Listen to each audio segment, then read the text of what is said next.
हिंदुस्तानी मईशत के लिए आत्मनिर्भर भारत की अपील बेहद अहम वक्त पर किया गया है। ये अपील हिंदुस्तानियों को आत्मनिर्भर बनाने के लिए किया जा रहा है।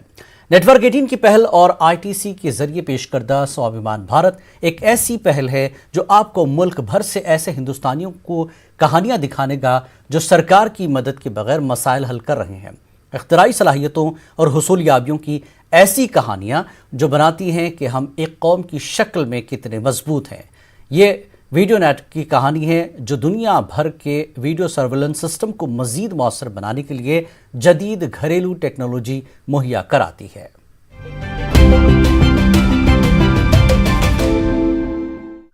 डॉक्टर टिंकू आचार्य एक शोधकर्ता, आविष्कारक, प्रौद्योगिकीविद, शिक्षक और उद्यमी हैं।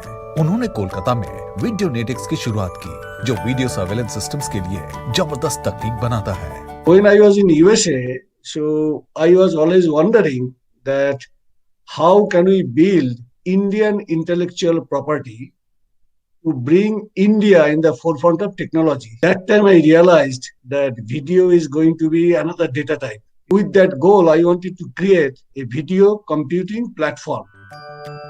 ये इंटेलिजेंट वीडियो सर्वेलेंस के लिए एज डिवाइसेस से लेकर क्लाउड होस्टेड सेवाएं मुहैया कराता है। एक छोटे कंप्यूटेशनल और मेमोरी फुटप्रिंट्स के साथ ग्रीन कंप्यूटिंग के सिद्धांत पर आधारित ये ओवरऑल परफॉर्मेंस और विश्वसनीयता में सुधार करते हुए परिचालन और पूंजीगत लागत को कम करता है। पूरी तरह से भारत में विकसित वीडियोनेटिक्स की तकनीक ने पूरे भारत में 100 से अधिक शहरों, 80 हवाई अड्डों और 100 बड़े उद्यमों को सुरक्षित किया है।